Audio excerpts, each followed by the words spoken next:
ये part first Rajasthan के भूगोल के प्रश्न पत्र में हमने पिछले 3 वीडियो में राजस्थान में वनों की स्थिति और राजस्थान के जू जोग्राफिकल रीजन्स के बारे में पढ़ा। आज हम राजस्थान के वन्य जीवों के संरक्षण के लिए किए गए उपायों के बारे में विस्तार से चर्चा करेंगे। देश की आज़ादी से पहले राजस्थान विभिन्न छोटी छोटी रियासतों में बटा हुआ था। उस समय हर रियासत में अपने सुरक्षित वन थे, जिसमें वन्य प्राणी निर्भय होकर रहते थे। प्रत्येक रियासत में कुछ वनखंड परिवारों के लिए सुरक्षित थे, जिन्हें शिकारगाह के नाम से जाना जाता था। इन शिकारगाहों में केवल राज परिवार और शाही अतिथियों द्वारा ही आखेट किया जाता था। आम जन के द्वारा आखेट पर प्रतिबंध था। अंग्रेजों द्वारा खेल और मनोरंजन के नाम पर विवेकहीन अंधाधुंध शिकार किए गए, जिसके परिणामस्वरूप कुछ वन्य प्रजातियां विलुप्त हो गई। राज्य का अंतिम चीता 1940 में मार दिया गया और अब वह संपूर्ण भारत से विलुप्त हो चुका है। इसी प्रकार गुलाबी बतख, गौड़ावन जैसे पक्षियों का अधिक शिकार होने के कारण ये पक्षी भी विलोपन के कगार पर पहुंच गए हैं। आज़ादी के बाद राजस्थान में वन्य जीवों को संरक्षित करने के लिए 1950 में वन्य जीव सुरक्षा अधिनियम लागू किया गया। इसका आधार बढ़ाया गया और बाद में 1951 में राजस्थान वन्य पशु पक्षी सुरक्षा अधिनियम लागू किया गया। राज्य में वन अधिनियम 1953 और वनों में शिकार के नियम 1957 में लागू किए गए, जिससे वन्य जीवों को संरक्षण मिल सके। 1955 में राजस्थान वन्य जीव सलाहकार मंडल का भी गठन किया गया, जिससे वह वनों के और वन्य जीवों के संरक्षण के लिए नीति का निर्धारण कर सके। वन्यजीव सुरक्षा अधिनियम सितंबर 1973 से लागू किया गया। इसे व्यापक बनाया गया और इसे विधि सम्मत आधार प्रदान किया गया।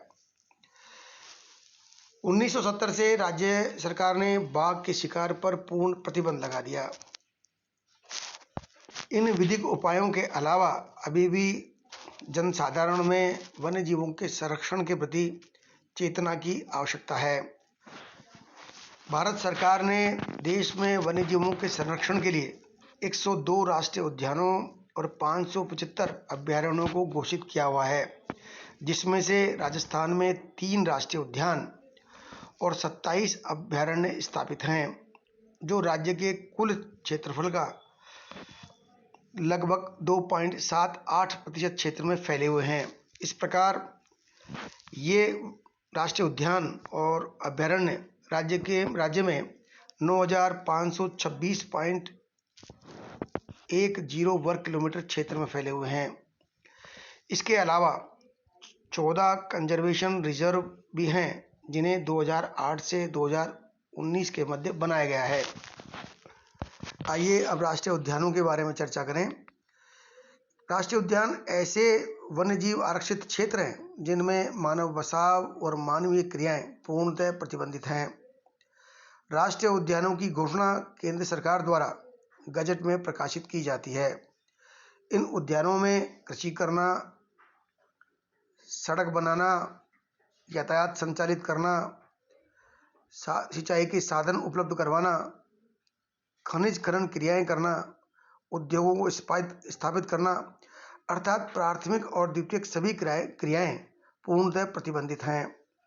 रणथंभौर राष्ट्रीय उद्यान की स्थापना 1955 में की गई। 1973 में यहां बाघ परियोजना शुरू की गई। 1980 में इसे राष्ट्रीय उद्यान का दर्जा दिया गया। चारों ओर अरावली पर्वतमालाओं से घिरा यह प्रदेश शुष्क पतझड़ी वन प्रदेश है, जिसमें धौंक, ढाक, सालर, गुर्जन, बांस, खैर, आम और जामुन के वृक्ष पाए जाते हैं। वन्य जीवों के पानी पीने के लिए यहाँ 6 प्राकृतिक तालाब हैं, जिन्हें पदम तालाब, राजबाग झील, मलिक तालाब, गिलाई सागर, मानसरोवर और लाहपुर कहते हैं। इस राष्ट्रीय उद्यान का कुल क्षेत्रफल 282.03 वर्ग किलोमीटर है।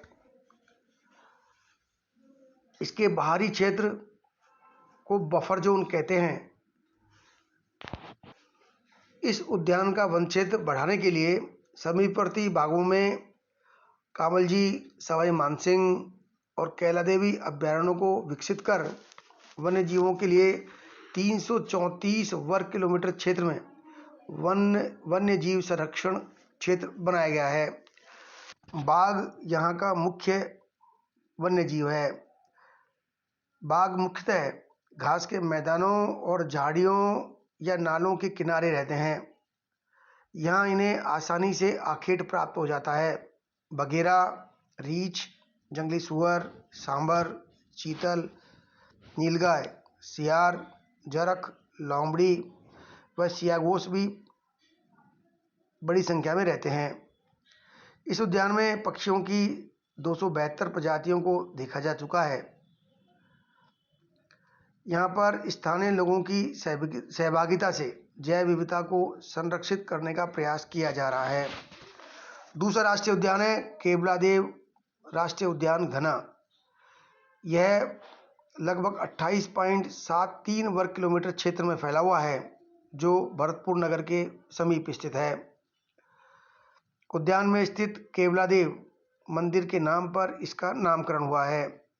यह मुख्यतः पक्षियों की शरणस्थली है, जहां वर्षा काल में दक्षिणी भारत के मानसूनी पक्षी आते हैं और शीतकाल के मध्य एशिया व साइबेरिया से प्रवासी पक्षी आते हैं। यहाँ लगभग 390 प्रजाति के पक्षियों को सूचीबद्ध किया गया है। इसके अलावा 287 स्थानीय भारतीय पक्षी, 134 प्रजातियों के शीतवासी और 17 प्रजातियों के मानसूनी पक्षी हैं। पक्षियों की विविधता के कारण इसे विश्व प्राकृतिक धरोहर वर्ल्ड नेचुरल हेरिटेज घोषित किया गया है। इस राष्ट्रीय उद्यान के लिए विश्व जैव संरक्षण सहायता कोष से आर्थिक सहायता भी उपलब्ध होती है। वर्षा आरंभ होने के साथ यहाँ पक्षियों का आगमन शुरू हो जाता है। उद्यान के पश्चिमी भाग के 11 वर्ग किलोमीटर क्षेत्र की झील में पानी अजानबंद के मोरों से भरा जाता है। वर्षा काल में यहाँ दक्षिण भारत प्रवासी पक्षी आते हैं। ये पक्षी यहाँ घोंसले बनाकर अंडा देते हैं और वर्षा काल के बाद ये पक्षी अपने छोटे बच्चों के साथ लेकर दक्षिणी भारत पुनः लौट जाते हैं। शीतकाल में मध्य एशिया से अनेक प्रवासी पक्षी आते हैं, जिनमें मुख्य आकर्षण साइबेरियन सारस का है। इसके अलावा कुर्जा, हंस, पोचार्ड, कुट्स, रोजी, पॉलिकन, साइबेरियन सारस आदि दुर्लभ पक्षी भी अटखेलियां करते हुए दिखाई देते हैं। स्तनपायी वन्यजीवों में यहाँ जंगली बिल्ली, जंगली सुअर, लोमड़ी, सियार, नेवला, बंदर, काले हिरण, चीतल, सांबर, ऊँटबिलाव आदि पाए जाते हैं। तीसरा राष्ट्रीय उद्यान है मुकुंदरा हिल्स नेशनल पार्क, जो कोटा और चित्तौड़गढ़ जिलों में फैला हुआ है। कोटा झालावाड़ राष्ट्रीय राजमार्ग पर मुकुंदरा पहाड़ियों के 199.55 वर्ग किलोमीटर क्षेत्र में फैला हुआ यह राष्ट्रीय उद्यान पहले कोटा रियासत के महाराजाओं का प्रसिद्ध शिकारगाह रहा है। विंध्यन पहाड़ियों द्वारा घिरा हुआ यह राष्ट्रीय उद्यान कोटा नगर से 55 किलोमीटर दूरी पर स्थित है। इस राष्ट्रीय उद्यान में चंबल, काली सिंध, आहू और परवन नदियां प्रवाहित होती हैं, जिनमें लगभग वर्ष पर्यंत जल प्रवाह होता रहता है। इस वन क्षेत्र में धोकड़ा, तेंदू, रेवर, सालर वृक्षों के पतझड़ी वन हैं। इस राष्ट्रीय उद्यान में एक ओर जवाहर सागर अभयारण्य तो दूसरी ओर राष्ट्रीय चंबल अभयारण्य स्थित है। राष्ट्रीय उद्यानों के बाद वन्यजीव अभयारण्य वन्यजीवों के संरक्षण के लिए बनाए गए। ये ऐसे संरक्षित क्षेत्र हैं जिनके बीच में मानव अधिवास स्थित है और जिनमें मानवीय क्रियाएं भी होती रहती हैं। इन क्षेत्रों के बीच में सड़क मार्ग गुजरते हैं। इनमें कभी कभी सूखी लकड़ी काटने और वर्षा के बाद पशुचारण करने या घास काटने की अनुमति भी दी जाती है। राज्य में 1998-99 तक 23 अभयारण्य थे, जो 2000 में बढ़कर 25 हो गए और 2020 में इनकी संख्या बढ़कर 27 हो गई है। पहला अभयारण्य है सरिस्का, जो कि अलवर जिले में स्थित है। अलवर नगर से 39 किलोमीटर दूर सरिस्का अभयारण्य का कुल क्षेत्रफल 495 वर्ग किलोमीटर है। इसके दो भाग हैं। पहले भाग में 491.99 वर्ग किलोमीटर क्षेत्र को सरिस्का अभयारण्य घोषित किया गया। बाद में 20 जून 2012 को इसमें 3.01 वर्ग किलोमीटर का क्षेत्र भी जोड़ा गया। इस प्रकार नाम से तो ये दो अभयारण्य हैं। दूसरे अभयारण्य जिसका आकार बहुत छोटा है उसे सरिस्का ए सेंचुरी का नाम दिया गया। वर्ष 1978 से यहाँ बाघ परियोजना आरंभ की गई। यह वन क्षेत्र अरावली पर्वतमालाओं से घिरा हुआ है। यहाँ काली घाटी, सिलीबेरी, रायका और बगानी घाटियों में वन्यजीव अधिक पाए जाते हैं। अभयारण्य में के बीच में स्थित 13 गांवों को खाली कराने और जयपुर अलवर सड़क मार्ग का वैकल्पिक मार्ग ढूंढने का प्रयास किया जा रहा है। यहाँ पर वन बाघ लुप्त हो चुका था, अब पुनः यहाँ पर बाघ को लाकर बसाया गया है। तीसरा अभयारण्य है जयसमंद अभयारण्य। उदयपुर नगर से 52 किलोमीटर दक्षिण पूर्व में जयसमंद झील के आसपास के स्थित है। इसका क्षेत्रफल 52.34 वर्ग किलोमीटर है। इस अभयारण्य में धोक, सालर, गुर्जन, तेंदू वृक्षों के सघन वन पाए जाते हैं। यहाँ का मुख्य वन्यजीव बघेरा है। इसके अतिरिक्त सियार, चीतल, चिंकारा, नीलगाय, लोमड़ी और जंगली सूअर भी पाए जाते हैं। पहले यहाँ रीछ और बाघ भी पाए जाते थे, जो अब लुप्त हो चुके हैं। झील में मुख्यतः मगरमच्छ, कछुए और ऊदबिलाव मिलते हैं। अगला अभयारण्य है वन विहार अभयारण्य, जो कि धौलपुर जिले में स्थित है। धौलपुर नगर से 13 किलोमीटर दूर 25.60 वर्ग किलोमीटर क्षेत्र में फैला हुआ है। इस अभयारण्य में तालाबशाही झील स्थित है, जिससे वन्य पशुओं को साल भर जल उपलब्ध रहता है। इस अभयारण्य में बघेरा, रीछ, जरक, सियार और विविध प्रकार के प्राणी पाए जाते हैं। शीतकाल में मध्य एशिया और साइबेरिया के प्रवासी पक्षी भी आते हैं। अगला अभयारण्य माउंट आबू, जो कि सिरोही जिले में स्थित है। यह अभयारण्य आबू पर्वतों में समुद्र से औसतन 1200 मीटर की ऊंचाई पर 5 से 8 किलोमीटर चौड़ाई और 19 किलोमीटर लंबे क्षेत्र में फैला हुआ है। इसके क्षेत्र का विस्तार 2008 में किया गया और अब वर्तमान में यह अभयारण्य 326.10 वर्ग किलोमीटर क्षेत्र में फैला हुआ है। स्वाधीनता से पूर्व यह सिरोही रियासत के महाराजा का शिकारगाह था। इस अभयारण्य में अधिक वर्षा होने के कारण सघन वन पाए जाते हैं। सन 1872 तक यहाँ बब्बर शेर और 1967 तक बाघ पाए जाते थे। वर्तमान में मुख्य वन्यजीव बघेरा, रीछ, भेड़िया, जंगली बिल्ली, लोमड़ी, लंगूर, सांभर, चिंकारा, जंगली सूअर और नेवला आदि पाए जाते हैं।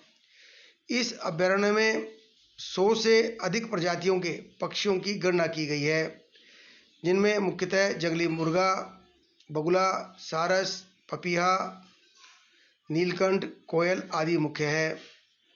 यहाँ विभिन्न प्रजातियों के कछुए और गिरगिट भी देखने को मिलते हैं।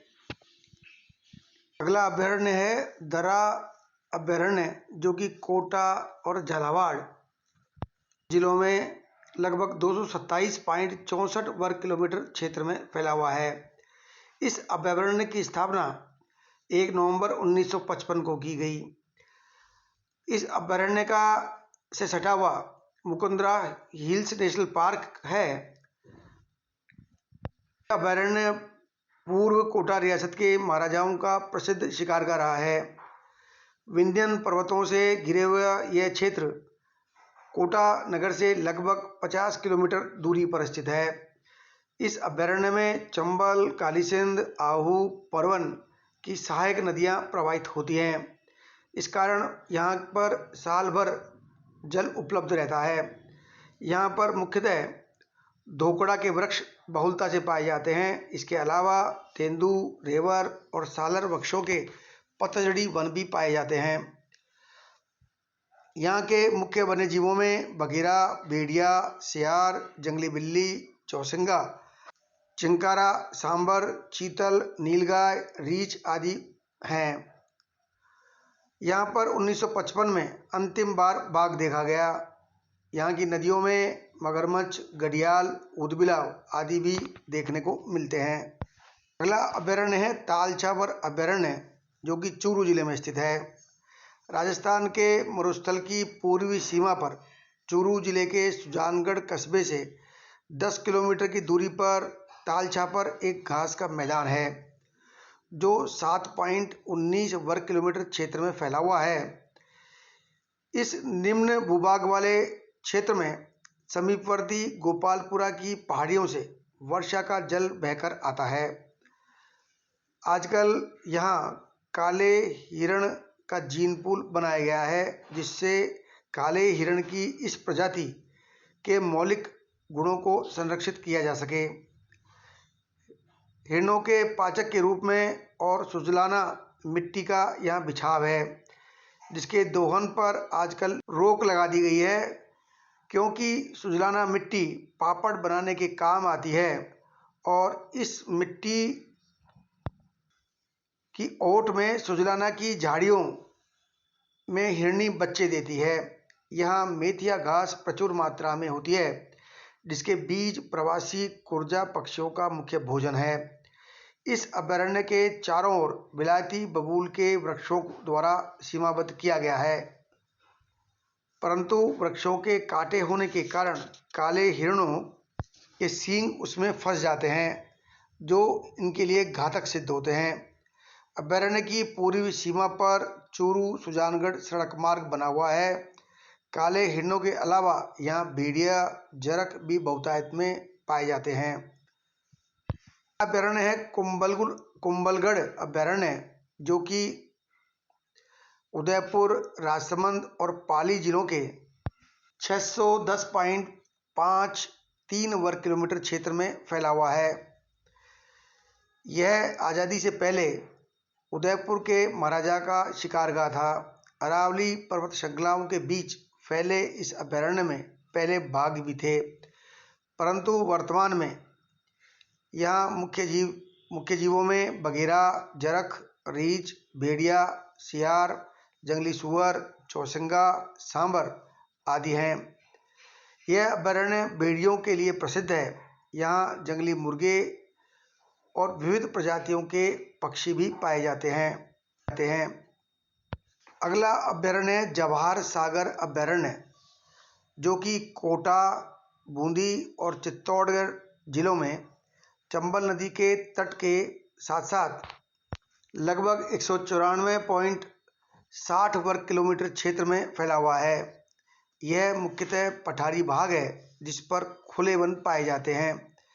यहाँ के मुख्य वन्य जीवों में सियार, जरख, सांबर, नीलगाय, लोमड़ी और बघेरा हैं। जल उपलब्ध होने के कारण यहाँ सर्दियों में प्रवासी पक्षी भी आते हैं। अगला अभयारण्य है सीता माता अभयारण्य, जो कि मुख्यतः चित्तौड़गढ़ और उदयपुर जिलों की लगभग 422.94 वर्ग किलोमीटर क्षेत्र में फैला हुआ है। यह सघन वन वाला क्षेत्र है, जो पहले प्रतापगढ़ रियासत का शिकारगाह था। इस अभयारण्य में सागवान, बांस, तेंदू, अर्जुन, खैर आदि के पर्णपाती सघन वन हैं। जगह जगह वर्ष पर्यंत बहने वाले झरने हैं। अभयारण्य में जाखम, करमाल, सीता माता, बूदो, नालेश्वर और टांकिया नदियां प्रवाहित होती हैं, जिसमें से जाखम नदी में वर्ष पर्यंत प्रवाह रहता है। अभयारण्य के शुष्क भाग में कुएं और नलकूपों का निर्माण कर वन्य जीवों के लिए जल उपलब्ध करवाने की व्यवस्था की गई है। इस अभयारण्य में स्तनधारी जीवों की 24, रेंगने वाले जीवों की 19 प्रजातियां और पक्षियों की 114 प्रजातियां पाई जाती हैं। इस अभयारण्य का विशेष आकर्षण उड़न गिलहरी है। इस गिलहरी के दोनों पैरों के बीच झिल्लीनुमा चमड़ी मौजूद होती है, जिससे यह उड़ सकती है। यह वृक्ष में ऊंचाई पर पहुंचकर चारों पैरों को फैलाकर छलांग लगाती है और झिल्लीनुमा चमड़ी की सहायता से उड़ती हुई दूसरे वृक्षों के तनों पर जा चिपकती है। यह गिलहरी फल फूल और कीट पतंग खाती है। अन्य जंतुओं में बघेरा, चौसिंगा, मगरमच्छ और जंगली मुर्गे विशेष रूप से उल्लेखनीय हैं। राष्ट्रीय चंबल अभयारण्य, जो कि कोटा, बूंदी, सवाई माधोपुर, करौली और धौलपुर जिलों के 564.3 वर्ग किलोमीटर क्षेत्र में फैला हुआ है, भारत की नदियों में लुप्तप्राय घड़ियाल के पुनर्वास के लिए 1969 में राष्ट्रीय चंबल अभयारण्य चंबल नदी के तट पर बनाया गया। यह अभयारण्य कोटा नगर से लगभग 30 किलोमीटर दक्षिण में जवाहर सागर बांध से आरंभ होता हुआ चंबल के यमुना नदी में मिलन स्थल तक फैला हुआ है। चंबल नदी के तट के दोनों ओर विस्तृत 1 किलोमीटर चौड़े क्षेत्र की पट्टी को राष्ट्रीय चंबल अभयारण्य के अंतर्गत घोषित किया गया है। इस अभयारण्य में घड़ियालों के अलावा मगरमच्छ, कछुए, ऊदबिलाव, डॉल्फिन जैसे जलजीवों को भी संरक्षण किया जाता है। चंबल नदी के तटीय भागों में कई पर्वतीय कंदराएं भी हैं, जिनमें रीछ, बघेरे, सियार व गिद्ध रहते हैं। तटीय भागों में बंदर, लंगूर, पाटागोह, जरख, जंगली सुअर व अनेक प्रजातियों के सांप भी पाए जाते हैं। इस अभयारण्य क्षेत्र में लगभग 150 प्रजातियों के पक्षी भी देखे गए हैं। मध्य प्रदेश के मुरैना जिले के देवरी गांव के समीप घड़ियालों का प्रजनन केंद्र स्थापित किया गया है। राज्य का यही एकमात्र अभयारण्य है जो मध्य प्रदेश व राजस्थान के बीच फैला हुआ है। अगला अभयारण्य है नाहरगढ़ अभयारण्य, जो कि जयपुर नगर के उत्तरी भाग में नाहरगढ़ की पहाड़ियों में विकसित किया गया है, जिसका क्षेत्रफल 52.40 वर्ग किलोमीटर है। यह एक जैविक उद्यान है जिसके निर्माण का मुख्य उद्देश्य वन्य जीवों का संरक्षण, वन्य जीवन संबंधी शिक्षा और वन्य जीवों संबंधी शोध कार्य को बढ़ावा देना है। इस जैविक उद्यान को मूल रूप देने के लिए 5 वर्ग किलोमीटर क्षेत्र में मानवीय क्रियाकलापों पर पूर्णतः प्रतिबंध लगा दिया गया है। इस क्षेत्र को विकसित कर कुछ वन्य जीवों विशेषकर बाघ, भेड़िया, सियार, भालू, लोमड़ी, चिंकारा, काला मृग, चीतल, सांबर आदि को पुनर्स्थापित किया जाएगा। 60 वर्ष पूर्व ये सभी वन्यजीव इस क्षेत्र में मौजूद थे। इस अभयारण्य को वन्यजीव पर्यटन, विकास और मनोरंजन के केंद्र के रूप में भी विकसित किया गया है। अगला अभयारण्य है मरु वन्यजीव अभयारण्य, जो कि जैसलमेर, बाड़मेर जिलों के 3162 वर्ग किलोमीटर क्षेत्र में फैला हुआ है। यह वास्तव में राष्ट्रीय उद्यान नहीं है, इसके नाम में केवल राष्ट्रीय उद्यान जुड़ा हुआ है। यह अभयारण्य पूर्ण रूप से मरुस्थलीय क्षेत्र में स्थित है। यहाँ वार्षिक वर्षा का औसत लगभग 16 सेंटीमीटर रहता है। संपूर्ण क्षेत्र रेत के टीलों से आवृत है। कहीं कहीं पर पठारी और पथरीली भूमि भी है। गर्मियों में तापमान बहुत अधिक हो जाते हैं। ऐसी विषम जलवायु में भी यहाँ 700 प्रजातियों की वनस्पति मिलती है। जिसमें 107 प्रजातियों की घास पाई जाती है। यहाँ पर लंबी अवधि तक बड़े घास के मैदान रहे हैं।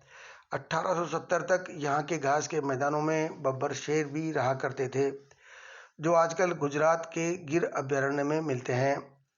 बाड़मेर जिले की सिवाना पहाड़ियों में तेंदुए पाए जाते थे। ये दोनों वन्यजीव आज इस क्षेत्र से लुप्त हो गए हैं।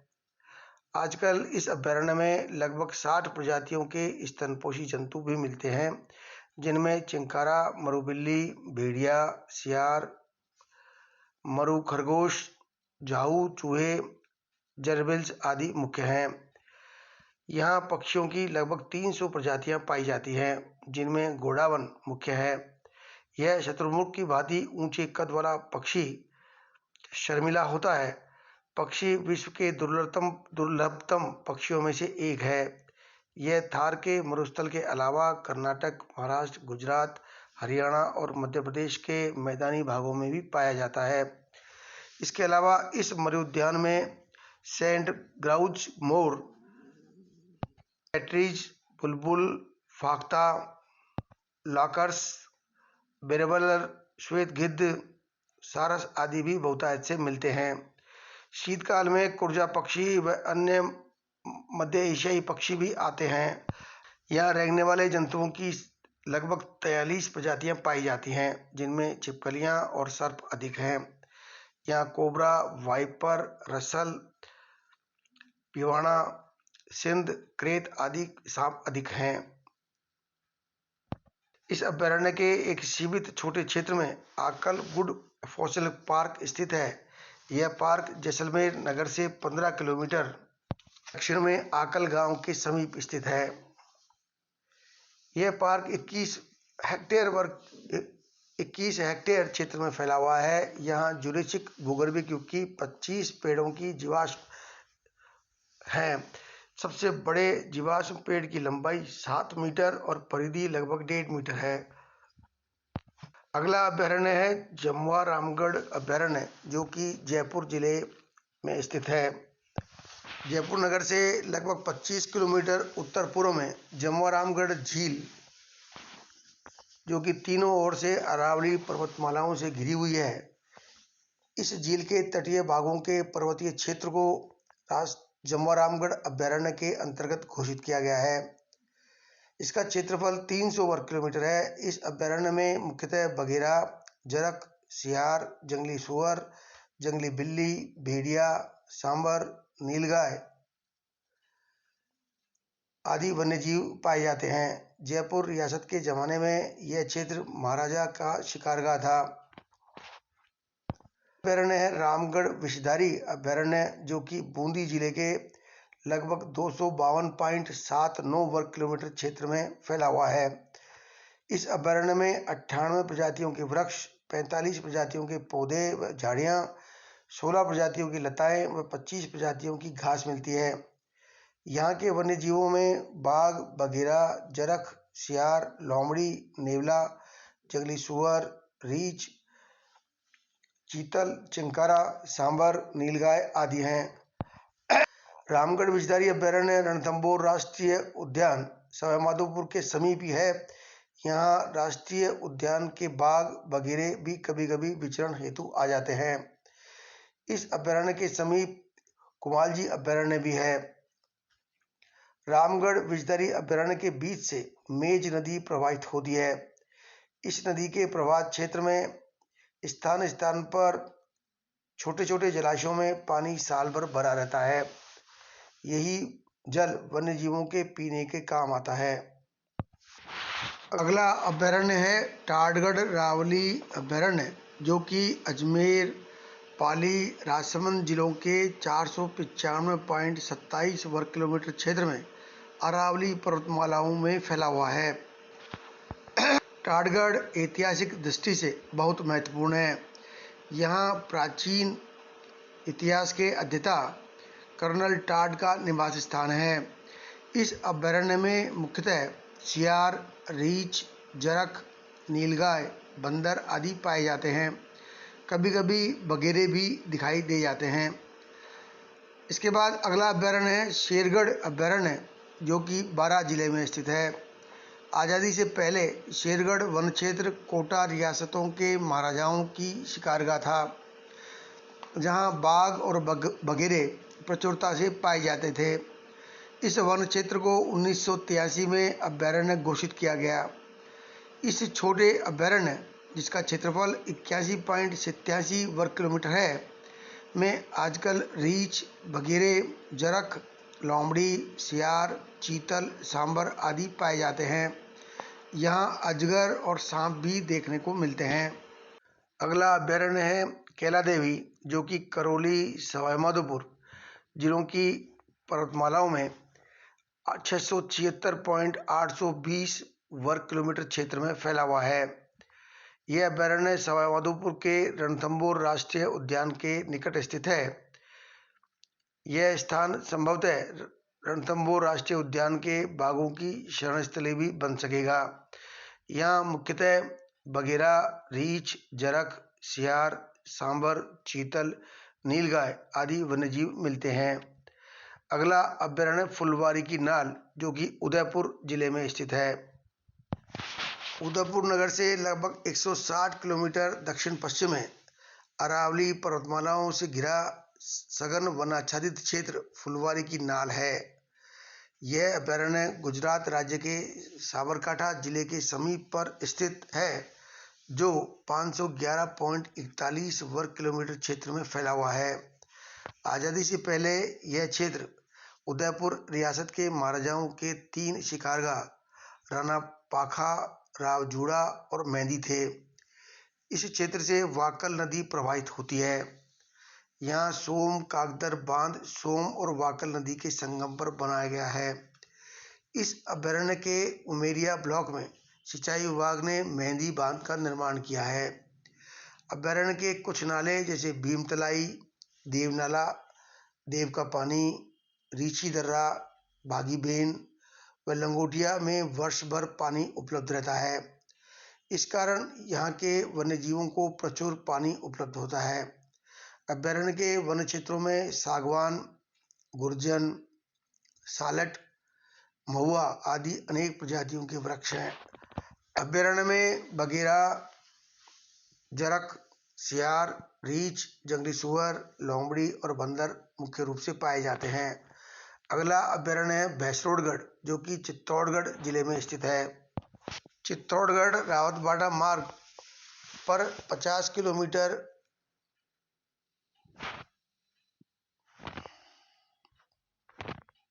अभयारण्य है भैंसरोडगढ़ अभयारण्य, जो कि चित्तौड़गढ़ जिले के लगभग 201 वर्ग किलोमीटर क्षेत्र में फैला हुआ है।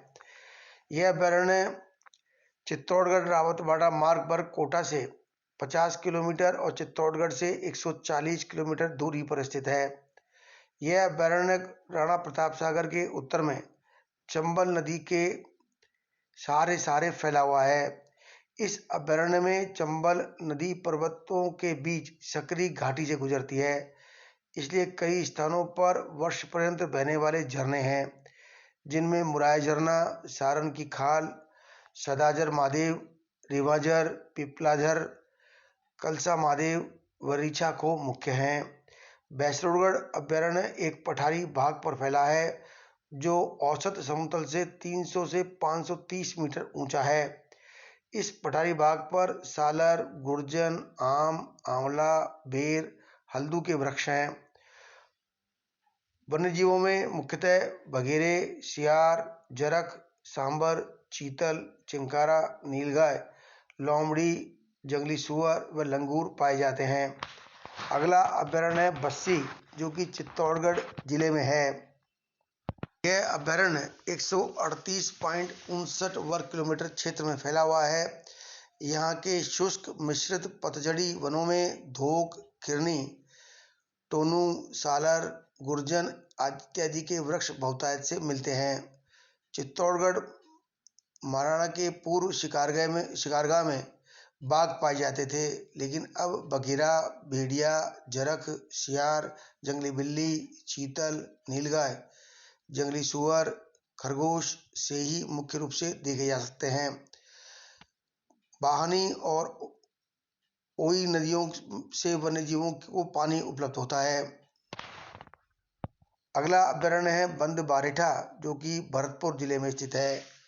भरतपुर धौलपुर मार्ग पर 199.50 वर्ग किलोमीटर क्षेत्र में फैला यह अभयारण्य पहाड़ी क्षेत्रों में गठबेर, सेमल, रोंज इत्यादि वृक्षों से आवृत है। बारिठा एक प्राकृतिक जलाशय है जिसमें पक्षी इग्रेट, कार्बोनेट, शावलर्स, पिनटेल, पिचोट टील आदि देखे जा सकते हैं। इसके अलावा यहाँ चीतल, सांबर, नीलगाय इत्यादि भी पाए जाते हैं। अगला अभयारण्य है रामसागर, जो कि धौलपुर जिले में है। यह अभयारण्य धौलपुर से 20 किलोमीटर दूर 34.40 वर्ग किलोमीटर क्षेत्र में फैला हुआ है। इस पठारी बाग में रामसर बांध और तालाबशाही बांध बनाए गए हैं, जिनसे वन्यजीव को साल भर पेयजल प्राप्त होता है। यहाँ के मुख्य वन्यजीवों में नीलगाय, झरख, चीतल, भेड़िया, अप्रवासी पक्षी इत्यादि हैं। यहाँ पर मुख्यतः धोक, खैर, गोया, कुमठा आदि के वृक्ष पाए जाते हैं। अगला अभयारण्य सवाई मानसिंह अभयारण्य, जो कि सवाई माधोपुर जिले में स्थित है। यह अरावली पर्वतमालाओं के लगभग 127.76 वर्ग किलोमीटर क्षेत्र में फैला हुआ है। इस अभयारण्य की घोषणा 1984 में की गई। यहाँ धोक के वन बहुतायत में पाए जाते हैं, जिनमें चीतल, जंगली सुअर, नीलगाय, चिंकारा, भालू आदि वन्यजीव पाए जाते हैं। अगला अभयारण्य है केसरबाग, जो कि धौलपुर जिले में स्थित है। यह अभयारण्य धौलपुर बाड़ी सड़क मार्ग पर धौलपुर से 8 किलोमीटर दूर 14.76 वर्ग किलोमीटर क्षेत्र में फैला हुआ है। यहाँ का पठारी भाग कटाफटा है, जिसकी कंदराओं में वन्यजीव निवास करते हैं। यहाँ मुख्यतः धोक, कुमठा और रोज के पेड़ पाए जाते हैं। वन्यजीवों में भेड़िया, झरख, चीतल, नीलगाय आदि रहते हैं। अगला अभयारण्य है सज्जनगढ़, जो कि उदयपुर जिले में स्थित है। उदयपुर शहर से 5 किलोमीटर दूर 5.19 वर्ग किलोमीटर क्षेत्र में अभयारण्य घोषित किया गया।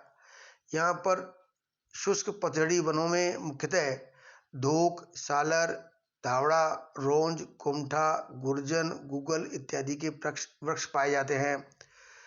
वन्यजीवों में मुख्यतः बगेरा, जरख, जंगली बिल्ली, सियार, लोमड़ी, खरगोश, सांबर, चीतल इत्यादि मुख्य हैं। टाइगर झील से वन्यजीवों को वर्ष भर पीने को पानी मिलता है। यह राज्य का सबसे छोटा अभयारण्य है।